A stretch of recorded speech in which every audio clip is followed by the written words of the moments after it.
Hi friends, welcome to CSCB aspirants. അപ്പോൾ ഇന്ന് നമ്മൾ എടുക്കാൻ പോകുന്ന ഭാഗം കേരള കോപ്പറേറ്റീവ് സൊസൈറ്റീസ് ആക്ടിൻ്റെ രജിസ്ട്രേഷനുമായി ബന്ധപ്പെട്ട ഭാഗത്തിൻ്റെ തുടർച്ചയാണ്. ഇതിന് മുൻപുള്ള വീഡിയോകൾ കാണാൻ ചാനലിൻ്റെ പ്ലേലിസ്റ്റ് ചെക്ക് ചെയ്യുക. അപ്പോൾ നമുക്ക് ക്ലാസ്സിലേക്ക് പോകാം.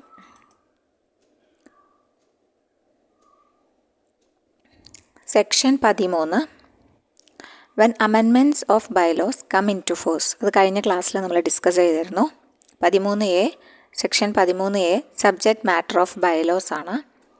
Section 14 amalgamation, transfer of assets and liabilities and division of society എന്നാണ് വരുന്നത്. സെക്ഷൻ 14 എന്തുമായി ബന്ധപ്പെട്ടിരിക്കുന്നു? Amalgamation, transfer of assets and liabilities and division of societies. ഈ ഒരു സെക്ഷന് പ്രാധാന്യമേറി, കാരണം നമ്മുടെ കേരള ബാങ്ക് ഫോർമേഷനുമായി ബന്ധപ്പെട്ട് വന്ന് കുറച്ച് അമെൻമെൻറ്റ്സ് ഒക്കെ ഇതിൽ കൂട്ടിച്ചേർത്തു. അത് കാരണം അമെൻമെൻറ്റ് നടന്ന ഒരു ഭാഗമാണ് ഇത്.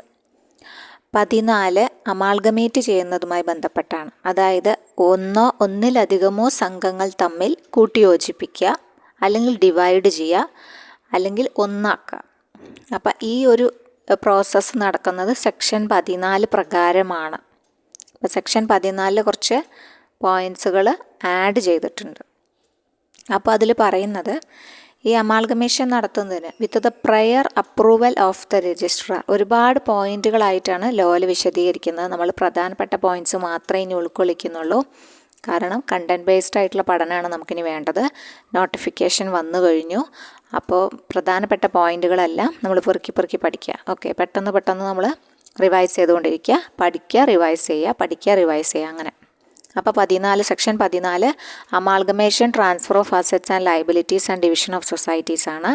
അത് നടക്കേണ്ടത് എങ്ങനെയാണ്? വിത്ത് the prior approval of the registrar. പ്രത്യേകം ശ്രദ്ധിക്കണം, വിത്ത് the prior approval of the registrar ആവശ്യമാണ്.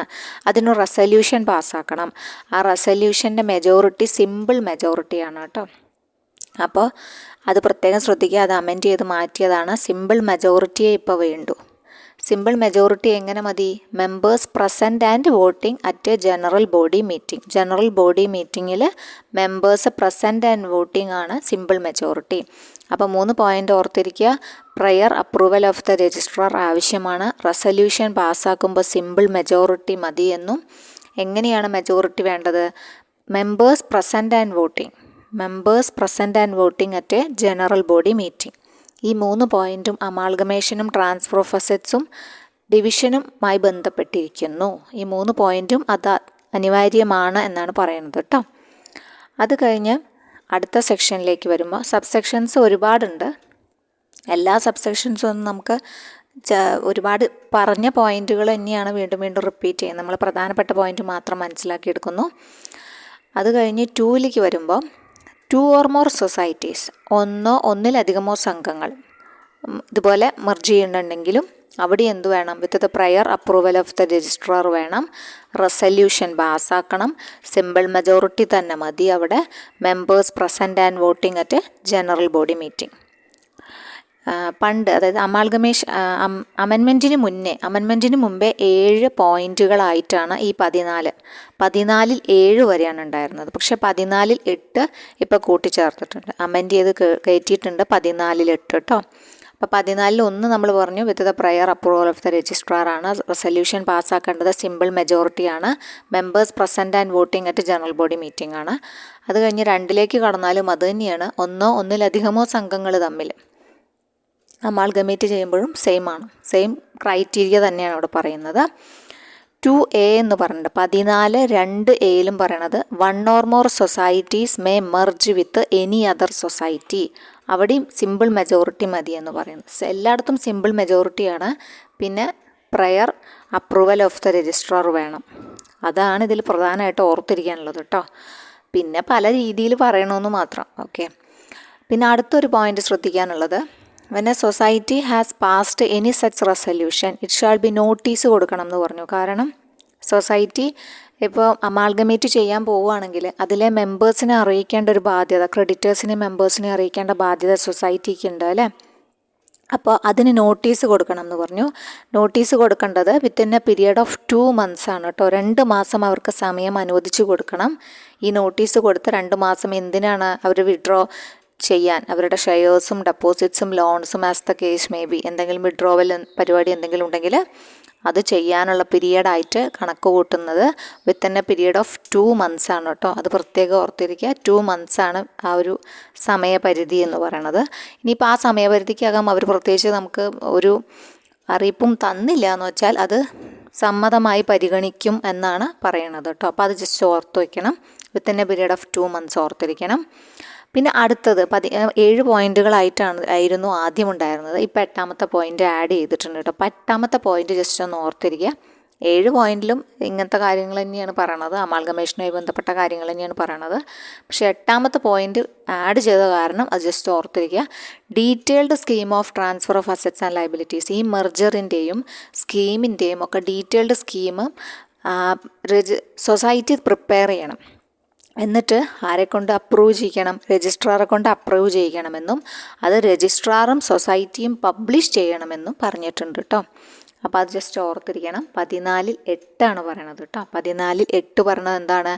Detailed scheme of transfer of assets and liabilities and scheme of merger approved by the registrar then published by the registrar and the society എന്ന് പറഞ്ഞിട്ടുണ്ട്. അത് 14(8) കൂട്ടിച്ചേർത്തതാണ്. അപ്പോൾ അത്രയും പോയിന്റുകൾ ഓർത്തിരിക്കണം.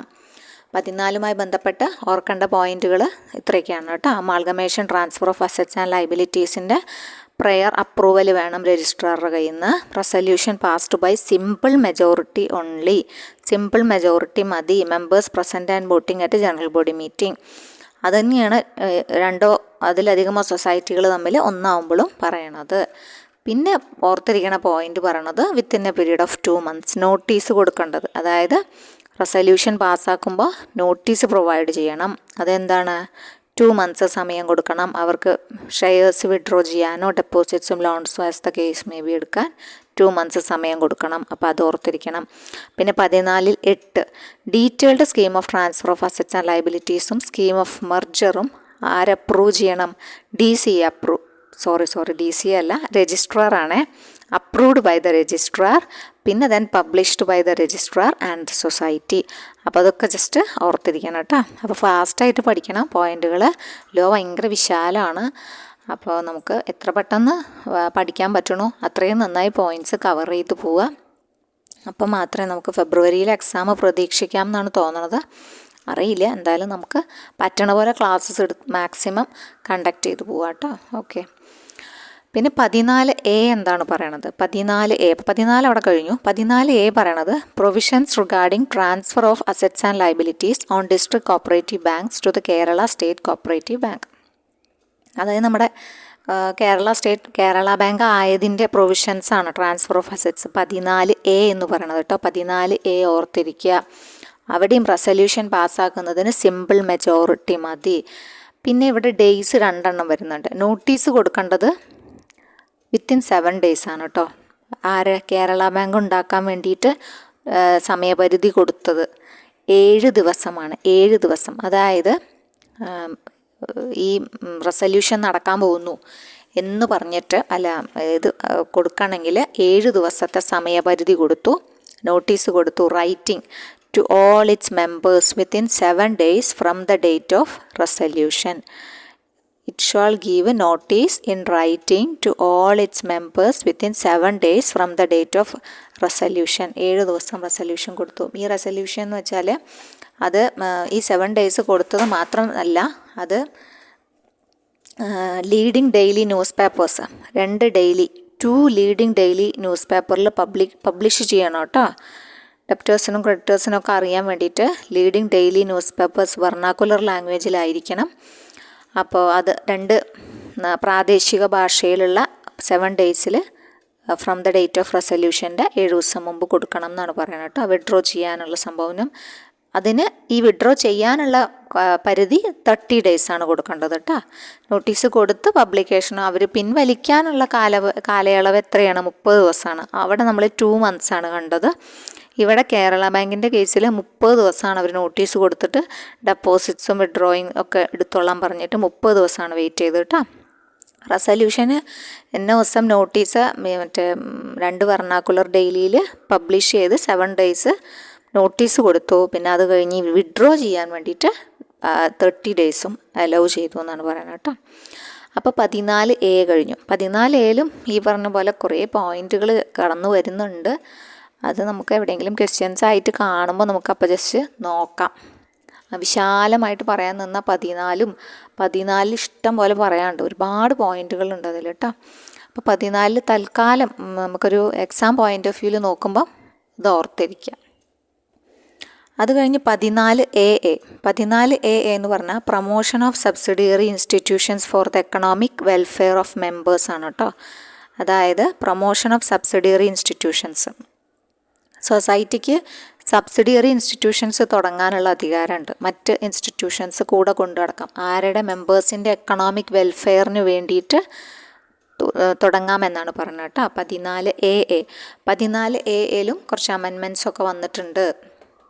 അത് നമുക്ക് ഓഡിറ്റിങ്ങിൻ്റെ സമയത്തൊക്കെ കടന്നു വരും. 14Aയുമായി ബന്ധപ്പെട്ട ഓഡിറ്റിങ്ങിൻ്റെ സമയത്ത് അപ്രൂവൽ എല്ലായിടത്തും prayer approval of the registrar വേണം കേട്ടോ. അത് കഴിഞ്ഞ് 14Bയിലേക്ക് കടന്നാൽ പാർട്ട്ണർഷിപ്പ് ഓഫ് കോപ്പറേറ്റീവ് സൊസൈറ്റീസ് ആണ് പറയുന്നത് കേട്ടോ. 14B എന്ന് പറഞ്ഞു കഴിഞ്ഞാൽ പാർട്ട്ണർഷിപ്പ് ഓഫ് കോപ്പറേറ്റീവ് സൊസൈറ്റീസ് ആണ്. 2 or more cooperative societies prior permission രജിസ്ട്രാറിൽ നിന്നും എടുത്തിട്ട് ഇതുപോലെ റെസല്യൂഷൻ പാസ്സാക്കി മെമ്പേഴ്സ് ഒക്കെ റെസല്യൂഷൻ ജനറൽ ബോഡിയിൽ പാസ്സാക്കിയതിന് ശേഷം അവർക്ക് enter into a partnership to carry out any 1 or more specific ബിസിനസ്സിൽ ഇറങ്ങാം എന്നാണ് പറയുന്നത് കേട്ടോ. പാർട്ട്ണർഷിപ്പ് ഇറങ്ങാം എന്ന് പറയുന്നുണ്ട്. അപ്പോൾ അതും ജസ്റ്റ് ഓർത്തിരിക്കുക കേട്ടോ, അത് ഓർത്തിരിക്കുക. പിന്നെ section 15 cancellation of registration certificate cancel ചെയ്യുന്ന ഇത് കാരണം. അപ്പോൾ ഏതൊക്കെ രീതിയിലാണ്, അതായത് ഇത് ഏത് കാരണം കൊണ്ടാണ് രജിസ്ട്രേഷൻ സർട്ടിഫിക്കറ്റ് ക്യാൻസൽ ചെയ്യാന്ന് വെച്ചാൽ where the whole of assets and liabilities transfer ചെയ്യുക ഒരു അനദർ സൊസൈറ്റിയിലേക്ക് കേട്ടോ.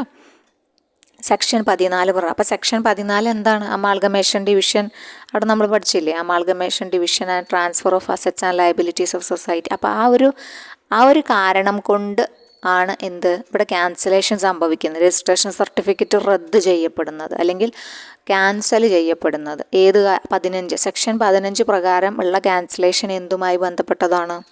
ഇനി ഒരു ക്യാൻസലേഷൻ രജിസ്ട്രേഷൻ സർട്ടിഫിക്കറ്റ് വരും. അപ്പോൾ അത് അവിടെ വരാതിരിക്കാനാണ് പറഞ്ഞത്. ഇത് സെക്ഷൻ 14മായി ബന്ധപ്പെട്ടതാണ്.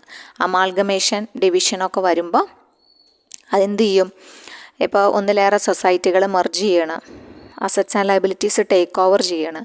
അപ്പോൾ first mentioned society shawl stand cancelled, അവിടെ അത് ക്യാൻസലായി ആക്കപ്പെടുകയാണ്. അത് ഒരു കോർപ്പറേറ്റ് ബോഡി അല്ലാതാകും എന്നാണ് പറഞ്ഞത് കേട്ടോ. Shall stand cancelled and that society shall be deemed to have been dissolved and shall cease to exist as a corporate body എന്നാണ് പറയണത് കേട്ടോ. അപ്പോൾ അത്രയാണ് സെക്ഷൻ 15 വരെ നമ്മൾ പറഞ്ഞു. സെക്ഷൻ 15 വരെ നമ്മൾ ഒരുപാട് വിശാലമായിട്ട് പറഞ്ഞിട്ടില്ല, പ്രധാനപ്പെട്ട പോയിന്റുകൾ മാത്രമാണ് പറഞ്ഞത്. അപ്പം നമുക്ക് അതുമായി ബന്ധപ്പെട്ട റൂൾസ് ജസ്റ്റ് കവർ ചെയ്യണം. അപ്പോൾ റൂൾസ് 3 മുതൽ 15 വരെ തന്നെയാണ് റൂള് ചാപ്റ്റർ 2ലുള്ളത്. 3 മുതൽ 15 വരെയുള്ള റൂൾസും കൂടി കഴിഞ്ഞാൽ ഈ ചാപ്റ്റർ 2 നമുക്ക് കംപ്ലീറ്റ് ആയി എന്ന് പറയാൻ പറ്റുള്ളൂ. അപ്പോൾ അതിൽ കുറച്ച് പോയിന്റുകൾ മാത്രമേ ഉള്ളൂ, ജസ്റ്റ് മനസ്സിലാക്കി വെക്കുക കേട്ടോ. ഓക്കെ, അപ്പോൾ റൂളുമായിട്ട് അടുത്ത നെക്സ്റ്റ് വീഡിയോയിൽ നമുക്ക് കാണാം. താങ്ക്